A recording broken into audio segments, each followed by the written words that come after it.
Good to see you.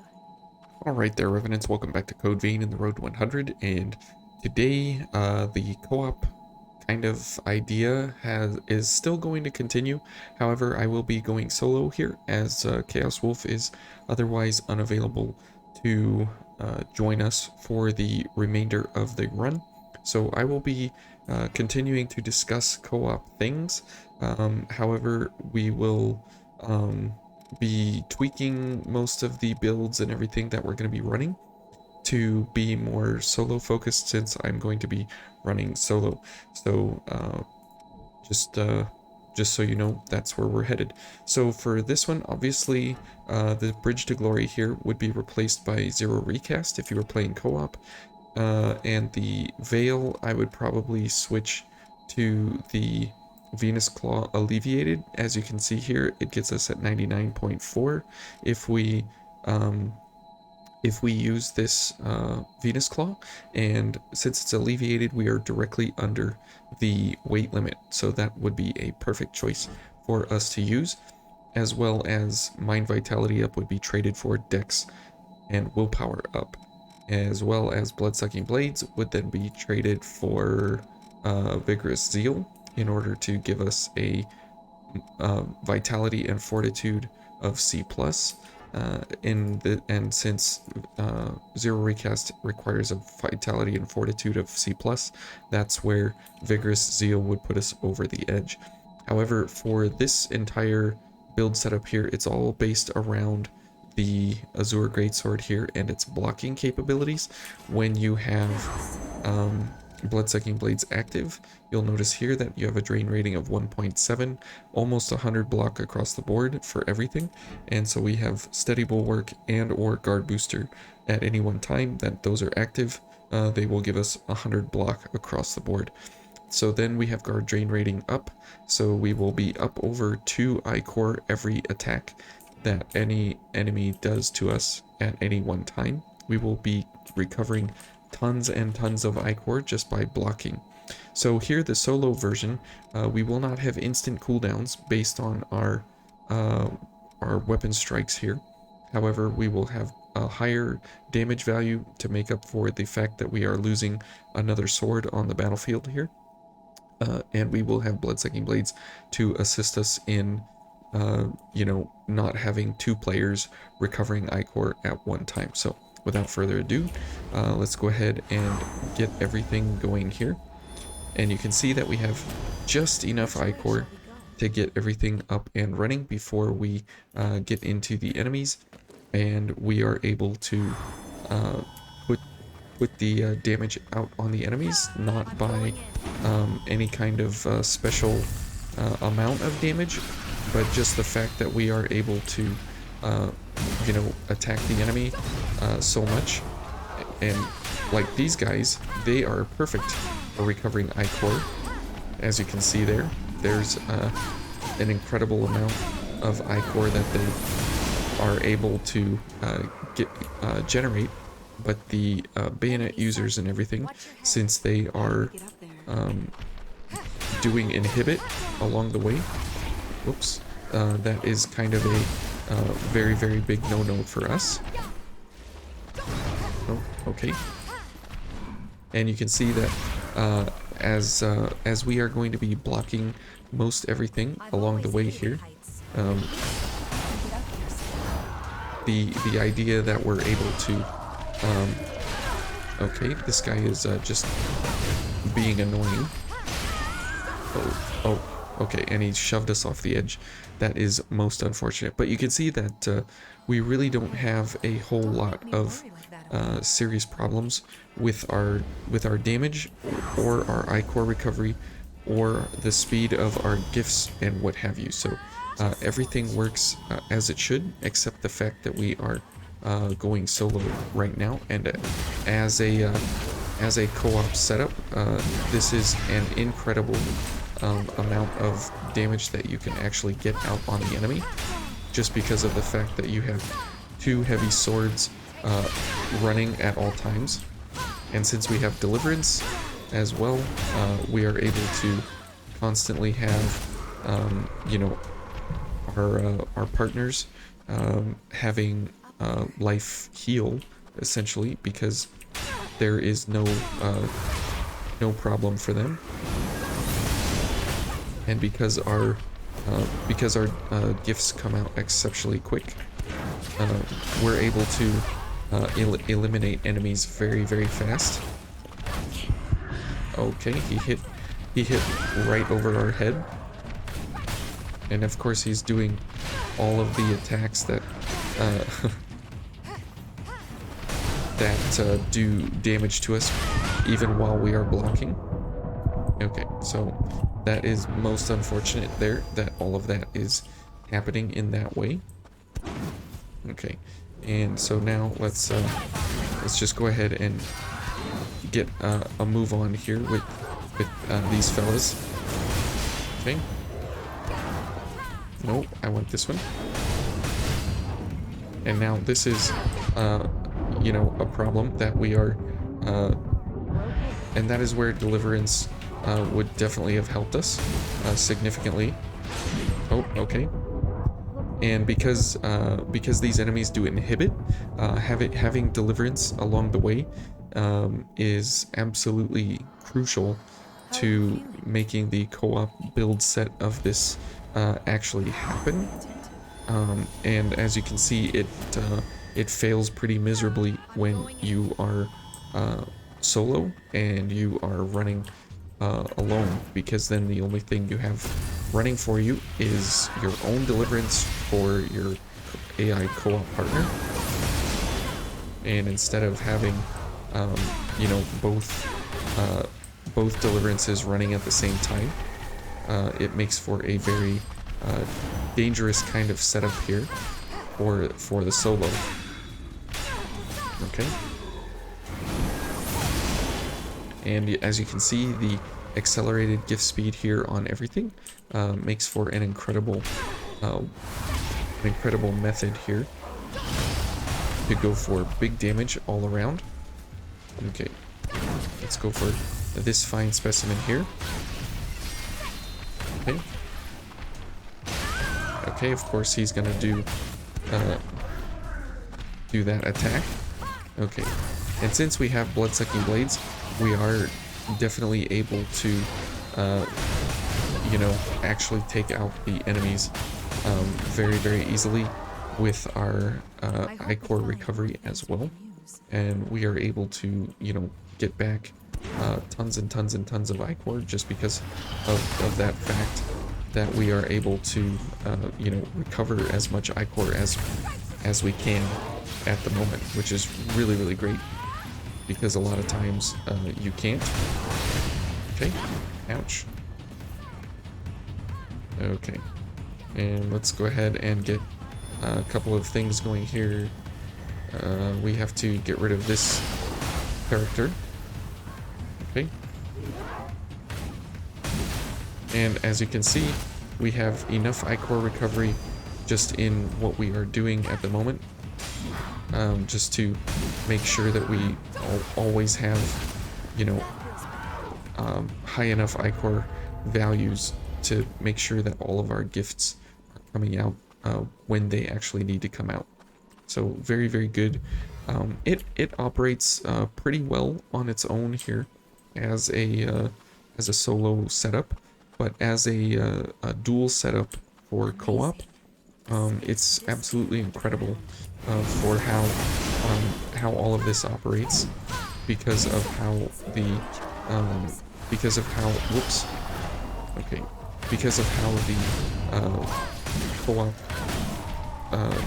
scenarios actually operate, with having two revenants sharing, you know, two revenants sharing damage pools and amazing amounts of iCore recovery from the defenses. Okay, and as you can see, we do have pretty good iCore recovery just on regular damage values, but as you can see here, we are definitely running out of iCore as we go, for not incredibly hidden reasons, but pretty obvious reasons altogether. But the ability here to damage the enemy, you know, whenever we want. And oh, okay, let's go ahead and poke her down. Now the obvious reaction here to this is that, well, if you don't have enough ichor to make your actual build work, why do it?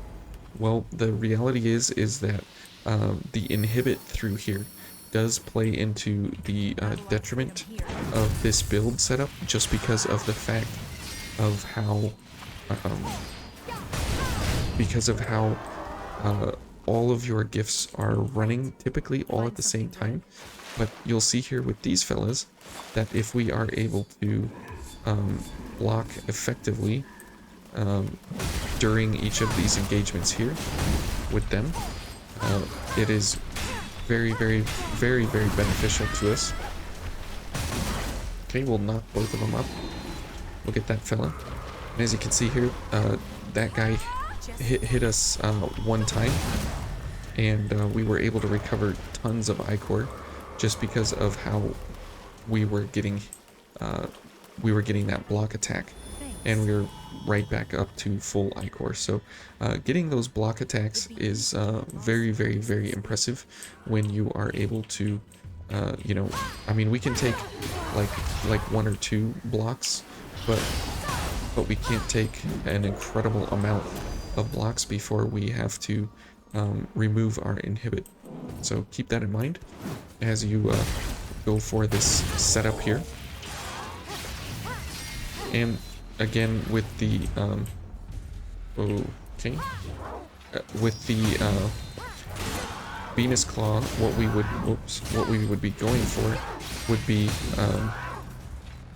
we would be going for basically one-shot kills on backstabs if we were using the Venus Claw. So also keep that in mind. Very, very fast kills for this. Okay. We'll go ahead and recover a little bit of ichor there. Now, same thing for this invasion. Obviously, you have enemies that will inhibit you, and so you need to definitely be super wary of you know, which enemies are the inhibit ones. Apparently, we don't have any here, so that's good. Okay. And I guess let's just go ahead and take out which guys we can as we can. Okay. Good.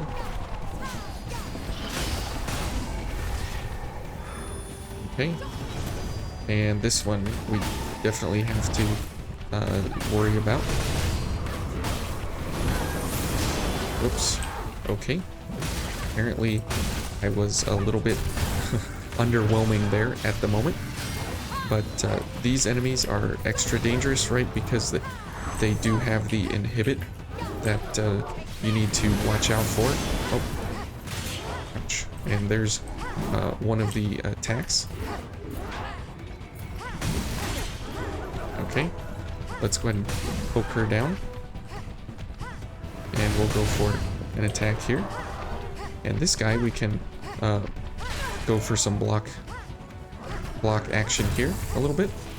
Eva is caught in the dodge loop, which is kind of okay by me. Ouch.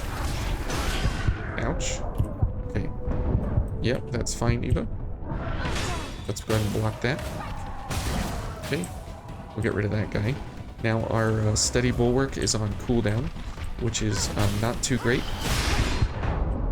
Okay. Now that was an incredible damage attack there that they put out on us. So we will have to just run around the corner here, get some heals going. Oh, okay. Let's get out of there, and let's get a couple of heals going here before we get involved with anything else. Okay. And Eva, it should be fine over there since we have our uh, Deliverance active, while at the same time having Cleansing Light going, so she should be completely fine. Okay, we'll get rid of these two. Oh, whoops. We'll block that. Ouch. Okay, and we got a big boy here. Okay, and he should go down fairly quickly here. Because we... Oh, good job, Eva.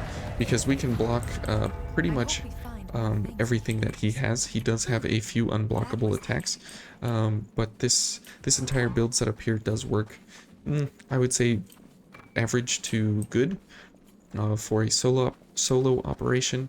However, when you pair this up as a co-op duo set, it absolutely rocks every single enemy type. And remember, since we're at max difficulty here, we should be, I mean, we're taking increased damage while at the same time we're able to do incredible amounts of damage, while at the same time seeing what these damage values would and should be, just because of the fact that you know, we're not seeing everything as a true one-to-one comparison, because on regular difficulty everything would be dead in like basically one hit. So pretty impressive here for a sword that is not designed and designated as one of the top tier weapons for damage values. So pretty cool overall. Okay, so as we make our way into the Gilded Hunter here, since we are able to block quite a bit, he does have a few unblockable attacks, which we will have to watch for, but the reality is for most of his attacks, we are able to block everything, which is great, and we're able to get back an incredible amount of I-Core. We'll go ahead and keep this going. Eva is inhibited, which is fine. I mean, not really fine, but it's fine for now. And we'll bring her in, and so this we can block. And as you can see there, pretty incredible. That is an unblockable. As you can see, we are right back up on I-Core. Okay, and as you can imagine, if you were able to redo all of your I-Core all together, it would be incredible. And all of your attacks and everything, it would be absolutely incredible.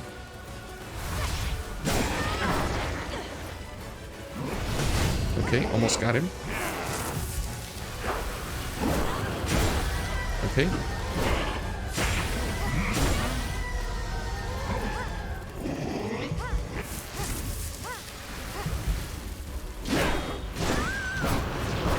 Okay, not bad. And we'll just continue going with the blocks here. Okay. Whoa. Okay. I'm not sure how that happened, but okay. Let's go ahead and heal up here.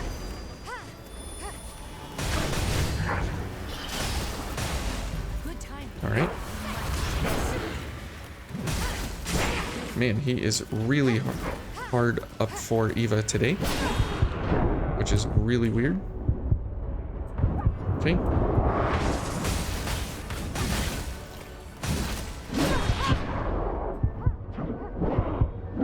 Okay. As you can see there, we're right back up on top with I-Core, which is great. Oh, we're dead. Thanks, Eva.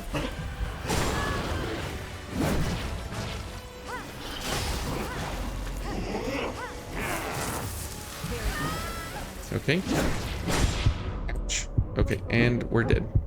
Man, he just decided to play into every single avoidance of that block that he could think of.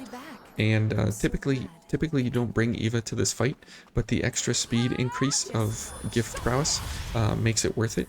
And imagine if we had another gift prowess and another revenant in there doing exactly what we were doing.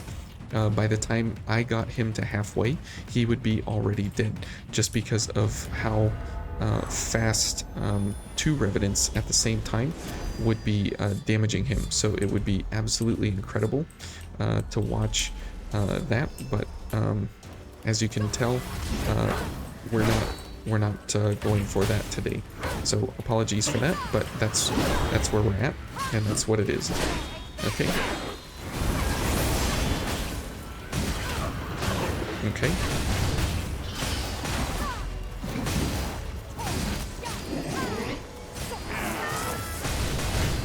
Okay, and as you can see, he would be pretty much dead if we had a second. If we had a second Revenant in here. So keep that in mind. Okay, he's definitely going after Eva. Okay, let's see if he's gonna go after us. Okay, good. Oh. Okay, Eva is still in good shape there. Okay, good. And that's more of what I would expect him to go for during that phase. Okay, he's gonna go after Eva again. Man, he just won't leave her alone. And I mean, this really does hit very hard, even though we have a weapon that is not meant for damage. It's meant for the block recovery on Ichor. That is the whole kind of, I guess you can call it a gimmick almost for the Azure Greatsword, but it does very well. And if you have two of them running at the same time, you have, you know, double the Ichor recovery, and you have double the active gifts here. And it's incredible how you can go about getting amazing damage out, because this guy is a steadfast strike is a 5 times multiplier, and since we're at about 2,000 damage, that's about 10,000, and so if we have two of those, that's about 20,000 damage every now and then. And if you have if you have zero recast, that's 20,000 over and over and over and over and over. And if you pair it in with Tormenting Blast and Dragon Lunge, I mean, it requires an incredible amount of Ichor to run this engine. We've got 6 here, we've got 6 here, and we've got 6 on Tormenting Blast, so that's 18. And then if you have zero recast, that's another 10, I believe. Yeah, so that's 28 Ichor, so that's your entire block of Ichor. But because you are getting like 7 to 10 Ichor on a block occasionally, you can recover all of that very quickly. So anyways, I hope you guys enjoyed this, and we'll be in the City of the Flying Flame next, solo again, and we'll see you tomorrow. Thanks for watching. Love you all. Bye.